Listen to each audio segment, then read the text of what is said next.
விருதுநகர் அரசு மருத்துவக் கல்லூரி கலையரங்கில் நடைபெற்ற நிகழ்ச்சியில் முதலமைச்சர் கோப்பை விளையாட்டுப் போட்டிகளில் வெற்றி பெற்றவர்களுக்கு பரிசு தொகை, மாற்றுத்திறனாளிகளுக்கு இலவச வீட்டுமனை பட்டா உள்ளிட்ட பல்வேறு நலத்திட்ட உதவிகளை துணை முதலமைச்சர் உதயநிதி ஸ்டாலின் வழங்கினார்.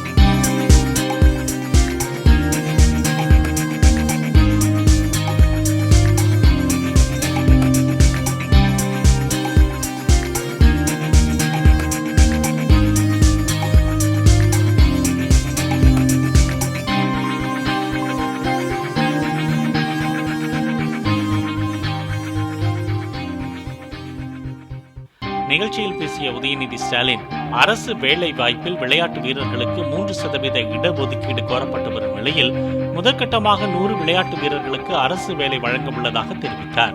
விளையாட்டு வீரர்களுக்கு 3% இடஒதுக்கீட்டின் அடிப்படையில் வேலை வாய்ப்பை வழங்க வேண்டும் என்று ஜாப் ஆஃபர்ஸ் வேண்டுமென்று விளையாட்டு வீரர்கள் தொடர்ந்து கோரிக்கை வச்சுக்கிட்டு இருக்காங்க. கழக அரசு அமைந்த பிறகு நம்முடைய மாண்பு முதலமைச்சருடைய சீரிய நடவடிக்கையின் பேரில் முதல் கட்டமாக 100 விளையாட்டு வீரர்களுக்கு அரசு பணி வழங்க இருக்கிறோம் என்பதை இந்த நேரத்தில் மகிழ்ச்சியோடு தெரிவித்துக் கொள்கின்றேன்.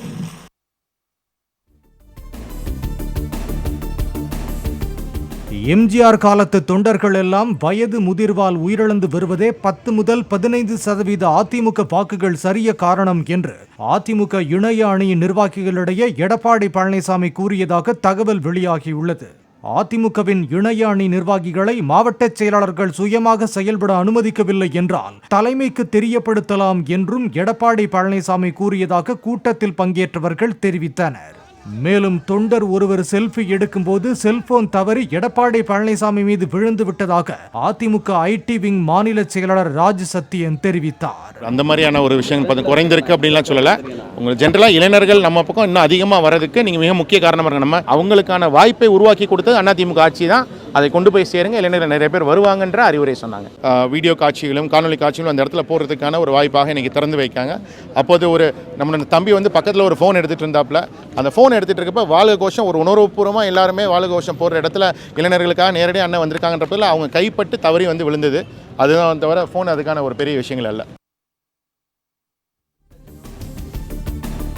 99% சைபர் குற்றங்கள் நமது கவனக்குறைவாலும் ஓடிபி, வங்கி விவரங்கள் உள்ளிட்டவற்றை விழிப்புணர்வு இல்லாமல் பகிர்வதாலும் நடப்பதாக தமிழக டிஜிபி சங்கர் ஜிவால் தெரிவித்துள்ளார். சென்னை தேனாம்பேட்டையில் மத்திய பாதுகாப்பு கணக்குத்துறையின் நிகழ்ச்சியில் பேசிய அவர், சைபர் குற்றவாளிகளின் எளிதான குறி ஓய்வூதியதாரர்கள்தான் என்றார். இதனைத் தொடர்ந்து பேட்டியளித்த மத்திய பாதுகாப்பு கணக்கு கட்டுப்பாட்டாளர் ஜெயசீலன், பாதுகாப்பு துறையில் பணியாற்றியவர்களுக்கு நாடு முழுவதும் வழங்கப்படும் குடும்ப ஓய்வூதியம் இனி சென்னையிலிருந்தே வழங்கப்படும் என்றார். பதவியில் இருக்கும்போதோ குடும்ப ஓய்வூதியம் பெறும்பொழுதோ இராணுவ வீரர்கள் இறந்துவிட்டால் அவர்களுக்கு 48 மணி நேரத்தில் ஓய்வூதியம் வழங்கப்படும். அவர்களுடைய மனைவிக்கோ தாய்க்கோ அவர்களுடைய சந்ததிக்கோ வழங்கப்படும் என்று உறுதியளிக்கின்றேன்.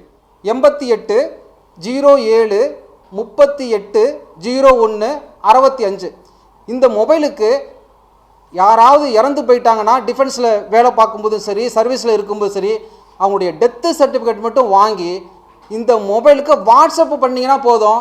எங்களுடைய அலுவலர்கள் உங்களை தொடர்பு கொண்டு நீங்கள் அந்த வாட்ஸ்அப்புக்கு அனுப்பின 48 மணி நேரத்தில் உங்களுக்கு பென்ஷன் தர வேண்டிய பொறுப்பு எங்களுடைய பொறுப்பு. இதயத்திலிருந்து வெளியே செல்லும் இரத்த குழாயில் ஏற்பட்ட வீக்கத்திற்கான சிகிச்சையை தொடர்ந்து நடிகர் ரஜினிகாந்த் நலமுடன் இருப்பதாக சென்னை அப்பல்லோ மருத்துவமனை தெரிவித்துள்ளது.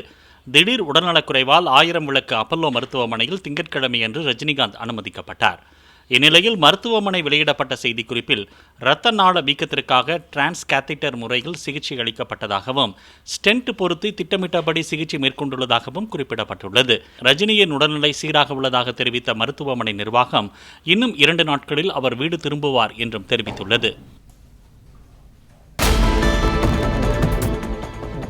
சென்னை நுங்கம்பாக்கத்தில் உள்ள டென்னிஸ் விளையாட்டு மைதானத்தில் டென்னிஸ் வீரர் விஜய் அமிர்தராஜ் பெயர் சூட்டப்பட்ட பார்வையாளர் மாடத்தினை துணை முதலமைச்சர் உதயநிதி ஸ்டாலின் திறந்து வைத்தார். நிகழ்ச்சியில் பேசிய உதயநிதி, டென்னிஸ் விளையாட்டினை அடுத்த கட்டத்திற்கு கொண்டு செல்ல தமிழ்நாடு அரசு நடவடிக்கைகள் எடுத்து வருகிறது என்றார். டென்னிஸ் விளையாட்டினை அடுத்த கட்டத்திற்கு கொண்டு செல்ல தமிழ்நாடு அரசு பல்வேறு நடவடிக்கைகளை தொடர்ந்து எடுத்துக்கொண்டு வருகின்றது.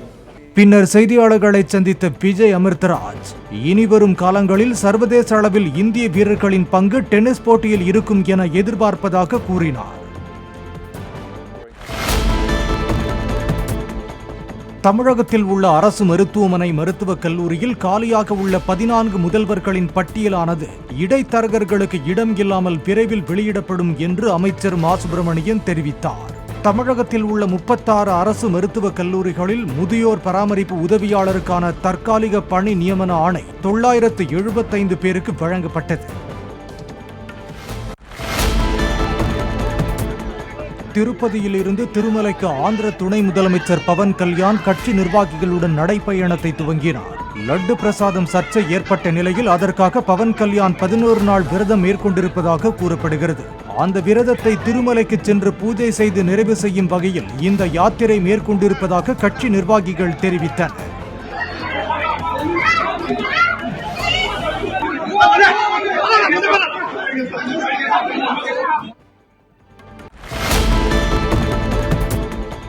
பல்லடம் அருகே போலி தங்க பிஸ்கட்களை விற்க முயன்ற 4 பேர் கும்பலையும் அவற்றை ஒரிஜினல் என நினைத்து பறித்துச் செல்ல முயன்ற 10 பேர் கும்பலையும் போலீசார் சுற்றி வளைத்து கைது செய்தனர். நண்பர்கள் 4 பேர் ஆன்லைனில் போலி தங்க பிஸ்கட்களை வாங்கி அவற்றை பல லட்சம் ரூபாய்க்கு விற்க திட்டமிட்டு அதற்காக 2 இடைத்தரகர்களின் உதவியை நாடியுள்ளனர். மகாலட்சுமி நகரில் வைத்து தங்க பிஸ்கட்களை கைமாறுவதை இடைத்தரகர்கள் மூலமாக தெரிந்து கொண்ட நாமக்கல்லைச் சேர்ந்த ரவுடி காசிராஜ் அவற்றை பறிப்பதற்காக தனது கூட்டாளிகளுடன் சென்றதாக கூறப்படுகிறது. இதை தெரிந்து கொண்ட பல்லடம் போலீசார் விரைந்து சென்று காசிராஜ் உட்பட 14 பேரை கைது செய்துள்ளனர்.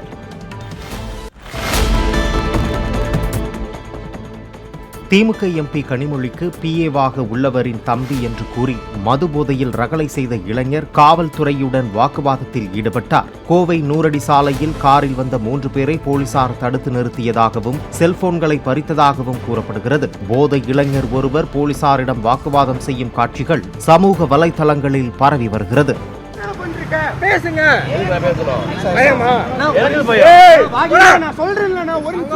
நீங்க யாரு?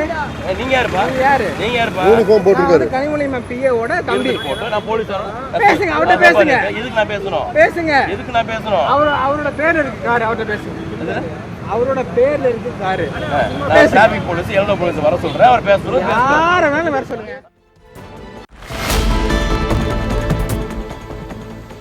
தென்மேற்கு பருவமழை இந்த ஆண்டு நாட்டின் சராசரி இயல்பு மழையின் அளவை விட 8% கூடுதலாக கிடைத்துள்ளது என இந்திய வானிலை ஆய்வு மையம் தெரிவித்துள்ளது. வடகிழக்கு பருவமழை குறித்த முன்னறிவிப்பு பற்றிய செய்தியாளர் சந்திப்பு காணொலி வாயிலாக நடைபெற்றது. இதில் பேசிய இந்திய வானிலை ஆய்வு மைய தலைவர் மகாபத்ரா தமிழ்நாட்டில் சராசரி இயல்பு அளவை விட 18% கூடுதலாக பெய்ததாக தெரிவித்தார்.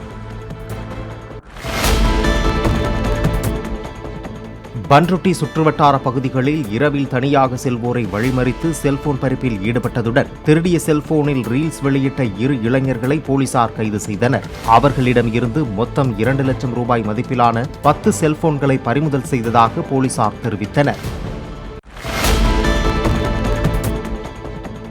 சென்னை மாநகராட்சிக்குட்பட்ட பகுதிகளில் அனுமதியின்றி அமைக்கப்பட்ட 1311 விளம்பர பலகைகள் மற்றும் 317 டிஜிட்டல் பேனர்களை மாநகராட்சி பணியாளர்கள் அகற்றினர். வடகிழக்கு பருவமழையை முன்னிட்டு முன்னெச்சரிக்கையாக இந்த நடவடிக்கையை மேற்கொண்டதாக மாநகராட்சி அதிகாரிகள் தெரிவித்தனர்.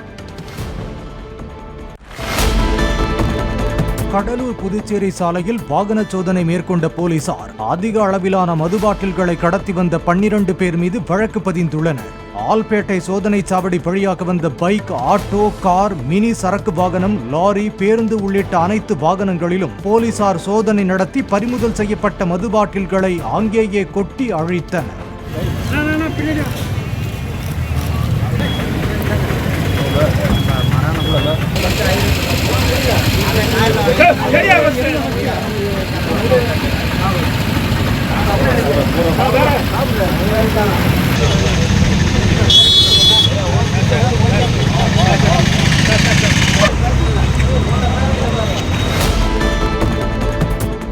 கோவை மாவட்டம் பச்சினம்பாளையம் பவானி ஆற்றில் பேரூராட்சி எச்சரிக்கையை மீறி குளிக்கச் சென்று வெள்ளத்தில் சிக்கி தவித்த 5 பேரை உள்ளூர் மக்கள் கயிறு கட்டி பத்திரமாக மீட்டனர். காரைமடை பகுதியைச் சேர்ந்த ராம், அவரது மனைவி, மகள் மற்றும் உறவினர்களுடன் ஆற்றில் குளித்துக் கொண்டும் துணி துவைத்துக் கொண்டும் இருந்தபோது திடீர் என தண்ணீர் வரத்து அதிகரித்தது.